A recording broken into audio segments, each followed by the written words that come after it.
ప్రభునామానికే మహిమ కలుగునుగాక.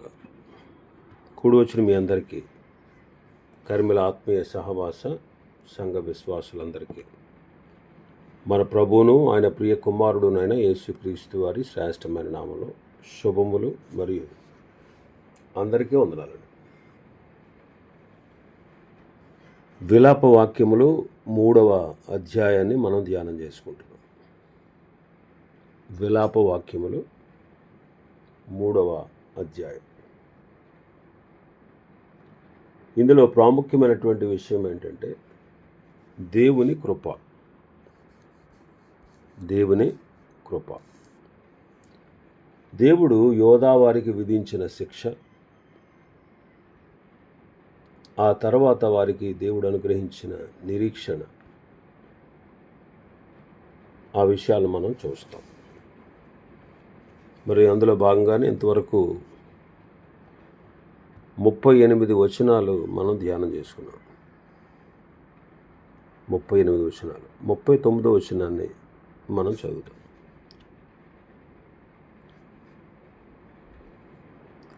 సజీవులు ఏల మూల్గుదురు, నరులు తమ పాప శిక్షను బట్టి ఏల మూల్గుదురు అంటున్నాడు.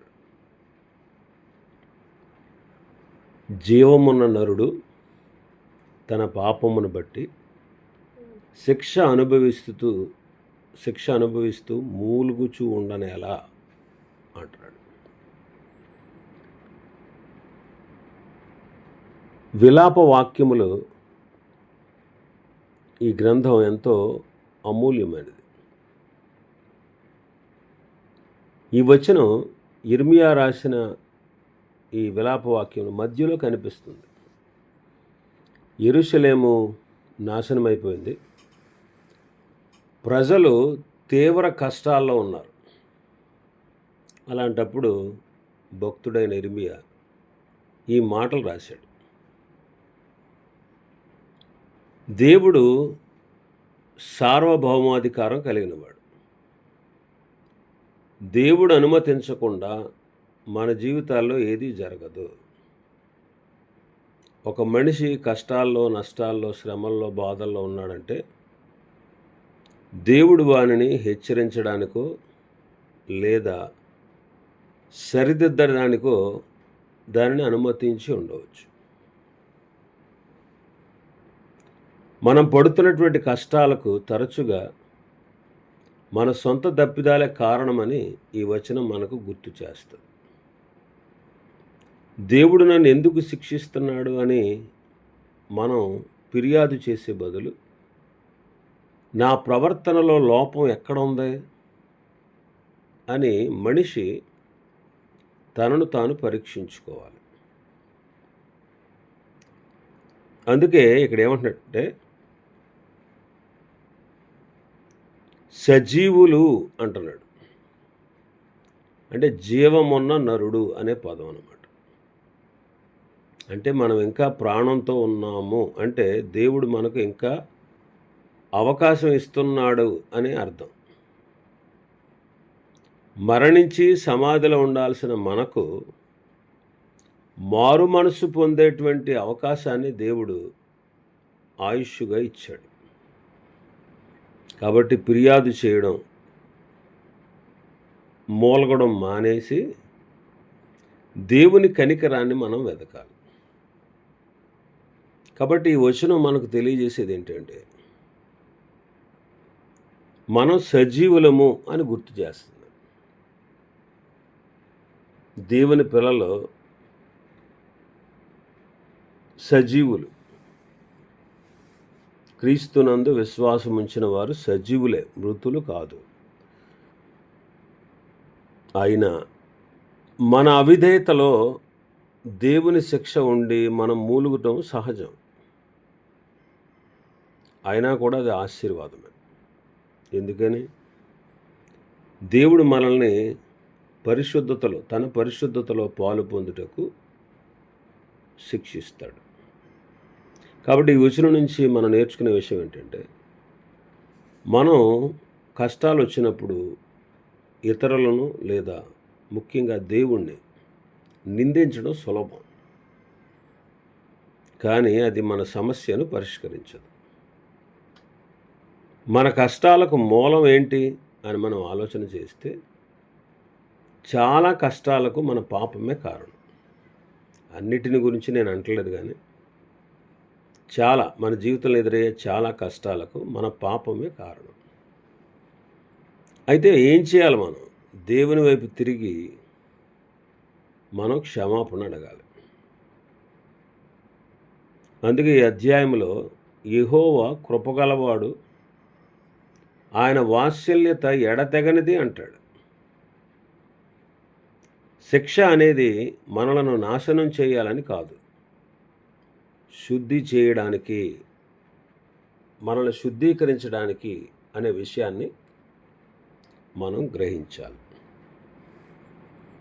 ఇంకా 40వ వచనం నుంచి 42వ వచనం వరకు, మన మార్గములను పరిశోధించి తెలుసుకొని మనము యెహోవా తట్టు తిరుగుదుము. ఆకాశమందున్న దేవుని తట్టు మన హృదయమును మన చేతులను ఎత్తుకొందము. మేము తిరుగుబాటు చేసిన వారము, ద్రోహులము, నీవు మమ్మను క్షమింపలేదు. ఇక్కడ మనల్ని మనం ఎందుకు పరీక్షించుకోవాలి? మనం దేవుని వైపు ఎలా మళ్ళాలి అనే స్పష్టమైన మార్గం ఈ వచనాల్లో మనకు కనిపిస్తూ ఉంది. 39వ వచనంలో మనం ఎందుకు మూలగాలి అని అన్న ప్రవక్త దానికి పరిష్కారాన్ని కూడా ఈ వచనాల్లో వివరిస్తూ ఉన్నాడు.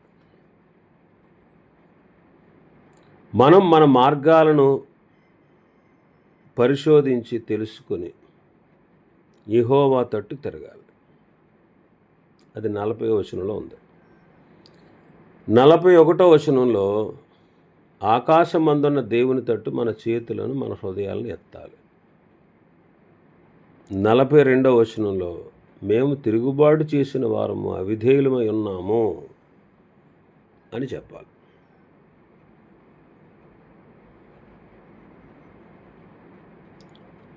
మన మార్గాలను పరిశీలించి తెలుసుకొని ఆయన వైపు తిరగాలి. మనల్ని మనం పరిశోధించుకోవాలి. ఒకవేళ మనలో లోపం ఉందా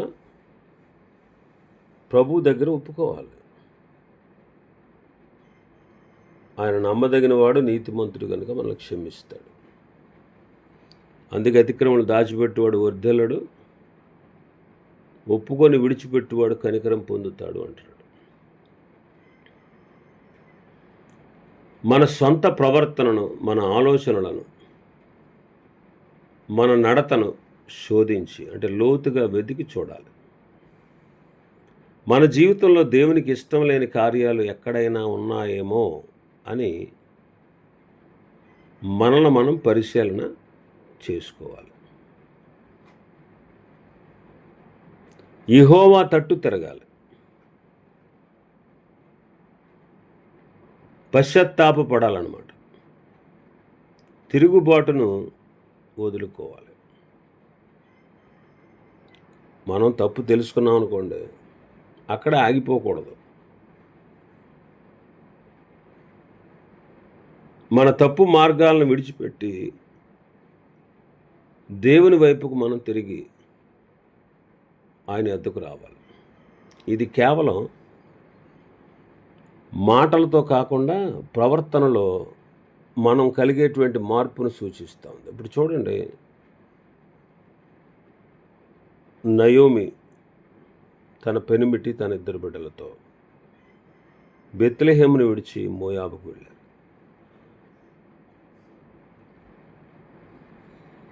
మరి కరువు వీళ్ళ కుటుంబానికే ఉందా? అన్ని కుటుంబాలకు ఉందా? బెత్లెహేములో కరువు వచ్చిందండి. మరి వీళ్ళు మోయాబు ప్రాంతానికి వెళ్ళారు. మరి మిగిలిన వాళ్ళ సంగతి ఏంటి?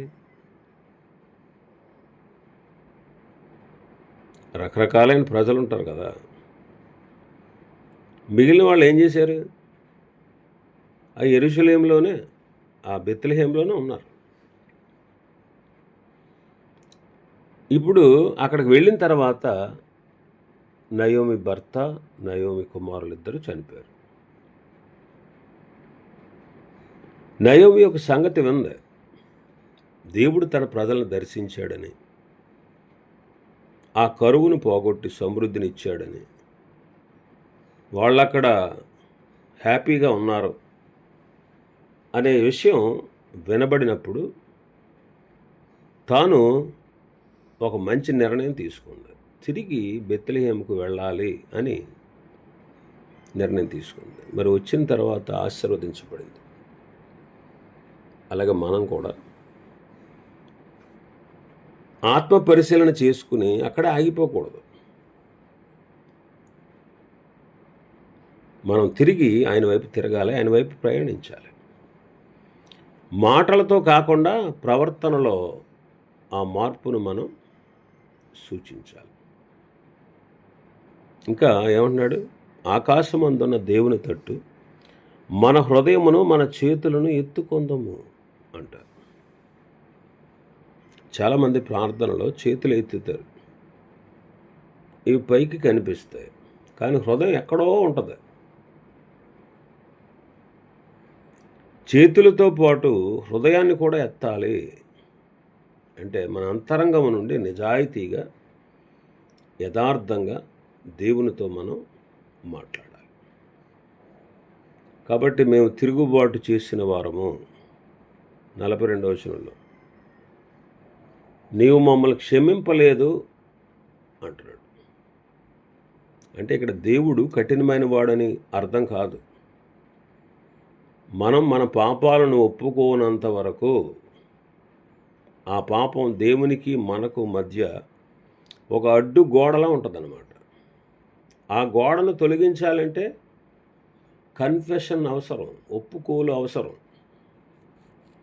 ఆ విషయాన్ని ఇర్మియా ఇక్కడ గుర్తు చేస్తున్నాడు.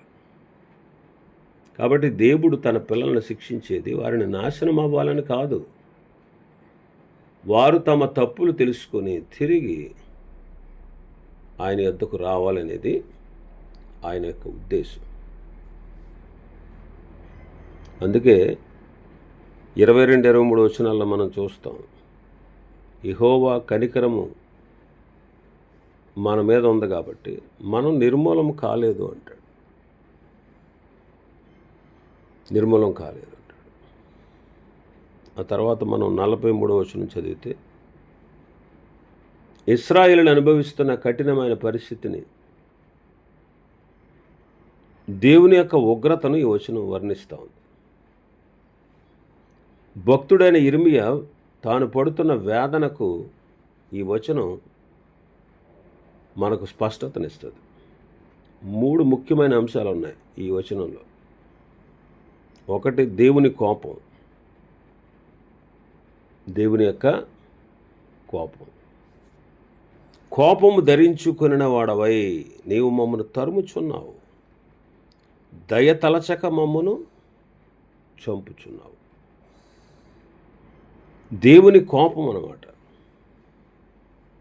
నీవు కోపమును ధరించుకున్నావు, కోపాన్ని కప్పుకున్నావు. అంటే దేవుడు తన వాత్సల్యాన్ని, ప్రేమను, కృపను, కనికరాన్ని పక్కన పెట్టి న్యాయమూర్తిగా తీర్పు తీరుస్తున్నాడు అని అర్థం. ఇక్కడ ధరించుకోవడం అంటే కప్పుకోవడం. దేవుడు తన ముఖాన్ని వారికి చూపించకుండా కేవలం ఆయన ఉగ్రతను మాత్రమే వారిపై కురిపిస్తున్నాడు అనే భావం ఇక్కడ కనిపిస్తుంది. ఇంకా తరుముచున్నాడు, తరమబడుట. మమ్మును తరుముచున్నావు అంటున్నాడు. అంటే శత్రువుల చేతికి దేవుడు వారిని అప్పగించాడని అర్థం. ఇశ్రాయేలీయులు తమ పాపముల వల్ల దేవుని యొక్క రక్షణను వాళ్ళు కోల్పోయారు. అంటే రక్షణ కోల్పోయారంటే భౌతికంగా వాళ్ళు క్షేమంగా, సంతోషంగా ఉండాల్సిన ఆ స్థితిని వారు కోల్పోయారు. దాని ఫలితం ఏంటంటే చెరలోకి, పరాయి దేశంలోకి వెళ్ళిపోయారు, చల్లాచెదురైపోయారు. వారు ఎక్కడికి వెళ్ళినా సరే దేవుని మాట వినకుండా విధేయత చూపకుండా ఉంటే వారు ఎక్కడికి వెళ్ళినా సరే దేవుని తీర్పు వారిని వెంటాడుతూ ఉన్నట్లు ఇర్మియా గ్రహించాడు. కనికరము లేని శిక్ష అన్నమాట. దయతలచక నీవు మమ్మల్ని చంపుచున్నావు. కనికరము లేని శిక్ష. కనికరించక మమ్మల్ని హతము చేస్తున్నావు అంటున్నాడు. ఇది చాలా భారమైన మాట. దేవుడు సహజంగా కనికరాన్ని చూపించేవాడు. కానీ ప్రజలు పదే పదే చేసిన తిరుగుబాటు పట్ల, ఆ తిరుగుబాటు వల్ల ఆయన న్యాయం నెరవేరడానికి శిక్ష అనివార్యమైందనమాట. ఈ సమయంలో దేవుడు వారి మొరను వినకుండా దేశం నాశనం అవడానికి ఆయన అనుమతించాడు. ఈ వచనం వినడానికి చాలా కఠినంగా అనిపించవచ్చు, కానీ ఇది వారి పశ్చాత్తాపానికి ముందు ఉండేటువంటి స్థితి. మనిషి యొక్క పాపం ఎంత భయంకరమైందో గుర్తించినప్పుడే దేవుని కనికరం ఎంత గొప్పదో మనకు అర్థమవుతుంది. మనం ఎంత భయంకరమైనటువంటి పాపులమో గుర్తించినప్పుడే దేవుడు కనికరం, ఆయన కనికరం గలవాడని, ఆయన కనికరం ఎంత గొప్పదో మనకు అర్థమవుతుంది. ఇర్మియా ఇక్కడ ప్రజల తరపున నిలబడి వారు అనుభవిస్తున్న బాధను దేవుని ఎదుట యథార్థంగా ఒప్పుకుంటున్నాడు. మనం దేవుని యొక్క కనికరాన్ని నిర్లక్ష్యం చేసి పాపంలో అలాగే కొనసాగుతూ ఉంటే ఆయన క్రమశిక్షణతో కూడిన శిక్ష చాలా కఠినంగా ఉంటుంది అనే విషయం ఈ వచనం మనలను హెచ్చరిస్తుంది. ఇదే అధ్యాయంలో ఇదే భాగంలో మనం ఇంకా ముందుకు వెళ్తే మనం ఇప్పుడు చూస్తున్నటువంటి కోపం నిరంతరం ఉండదు.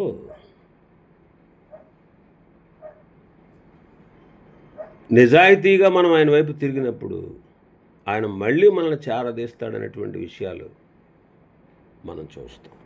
తర్వాత 44వ వచనంలోకి వస్తే మన భాగంలో 44వ వచనం, మా ప్రార్థన నీ వద్దకు చేరకుండా నీవు మేఘము చేత నిన్ను కప్పుకొని ఉన్నావు అంటాడు.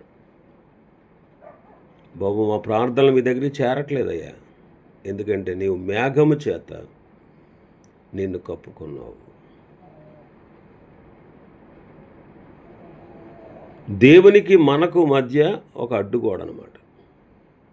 సాధారణంగా మేఘాలు వర్షాన్నిచ్చి భూమిని ఆశీర్వదిస్తాయి, కానీ ఇక్కడ దేవుడు తన చుట్టూ ఒక దట్టమైన మేఘాన్ని కప్పుకున్నాడు అని ఇర్మియా అంటున్నాడు. దీని అర్థం ఏంటంటే ప్రజలు ఎంత మొర్రపెట్టుకున్నా వారి ప్రార్థనలు ఆ మేఘాన్ని దాటి దేవుని చెంతకు చేరడం.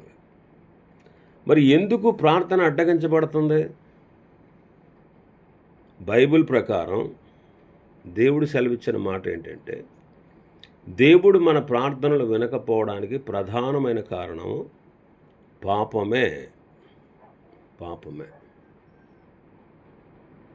యెషయా గ్రంథం 59లో మనం చదువుతాం.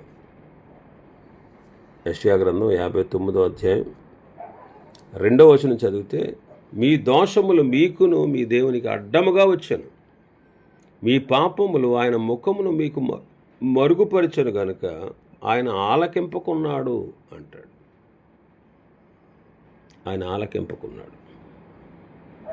ఇశ్రాయేలీయులు పైకి ప్రార్థనలు చేస్తున్నారు, కానీ వారి హృదయాల్లో ఇంకా తిరుగుబాటు ఉంది. పశ్చాత్తాపం లేని ప్రార్థన దేవుని దగ్గరకు చేరదు. సారీ అండి. కాబట్టి దేవుడు మౌనంగా ఉన్నాడు అనమాట. మనం కష్టాల్లో ఉన్నప్పుడు దేవుడు సమాధానం ఇవ్వడం లేదని అనిపిస్తే అది దేవుని తప్పు కాదు. మన ప్రవర్తనలో లేదా మన హృదయ స్థితిలో ఏదైనా అడ్డుగోడ ఉందేమో మనల్ని మనం పరీక్షించుకోవాలి.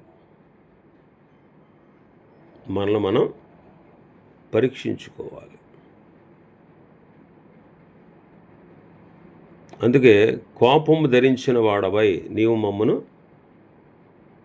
తరుముచున్నావు అన్నాడు 43లో. 44వ వచనంలో వారి ప్రార్థనలు వినకుండా, వారి ప్రార్థన ఆయన వద్దకు చేరకుండా మేఘము చేత కప్పుకున్నాడు. ఇది ఒక భయంకరమైన పరిస్థితి. దేవుని సహాయం అందకపోవడం కంటే పెద్ద శిక్ష మరొకటి ఏమైనా ఉంటుందండి? కాబట్టి మనం ప్రార్థన చేసేటప్పుడు పదాలు పలకడం కాదు,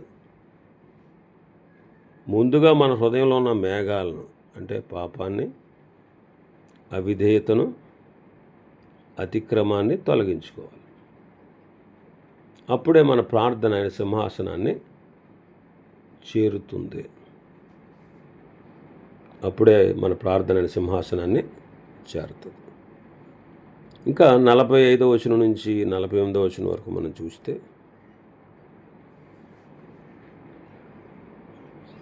యెరూషలేము పట్టణం యొక్క నాశనం చూసి ఇర్మియా గుండె పగిలిపోయింది. ఈ 4 వచనాల్లో ఇర్మియా యొక్క వేదన మనం చూస్తాం.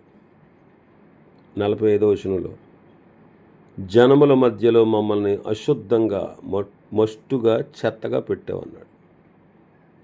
46వ వచనంలో మా శత్రువులు అందరూ మా మీద నోరు తెరుస్తున్నారు, ఎగతాళి చేస్తున్నారు.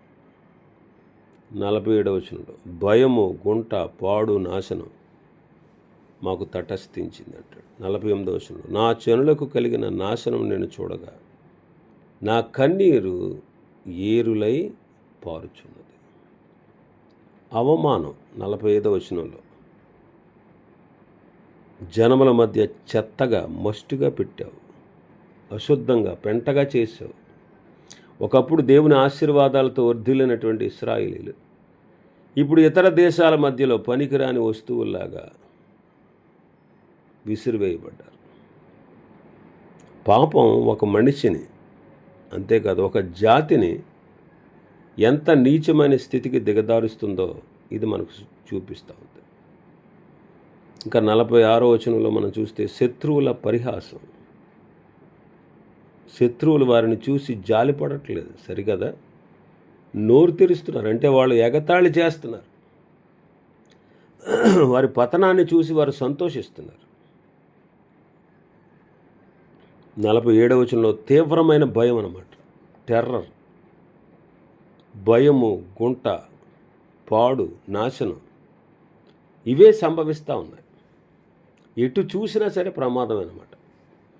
తప్పించుకోవడానికి దారి లేదు, పడిపోవడానికి లోతైన గోతులు, గుంటలు ఉన్నాయి.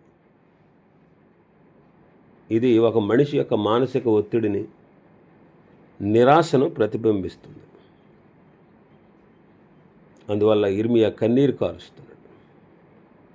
అందుకే వీపింగ్ ప్రాఫెట్ అంటారు ఎవరిని? ఇర్మియాని, కన్నీటి ప్రవక్త.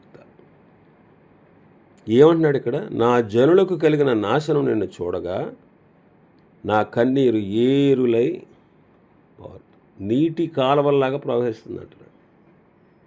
చూడండి, భక్తునికి తన దేశం పట్ల, దేవుని ప్రజల పట్ల ఉన్న అమితమైన ప్రేమ ఇక్కడ మనం కనిపిస్తాం. చూడండి, ఒక మనిషి దేవుని నుంచి దూరం అయితే అతని గౌరవం పోతుంది, భయం పెరుగుతుంది. అయితే ఇర్మియా ఇక్కడ కేవలం ఏడవడం లేదు, ప్రజల తరపున దేవుని ముందు గోజాడుతూ ఉన్నాడు. మన చుట్టూ ఉన్నవాళ్ళు కష్టాల్లో ఉన్నప్పుడు మనం వారిని విమర్శించకుండా ఇర్మియాలాగా వారి కోసం మనం భారంతో ప్రార్థించవలసిన వారంగా ఉన్నాం.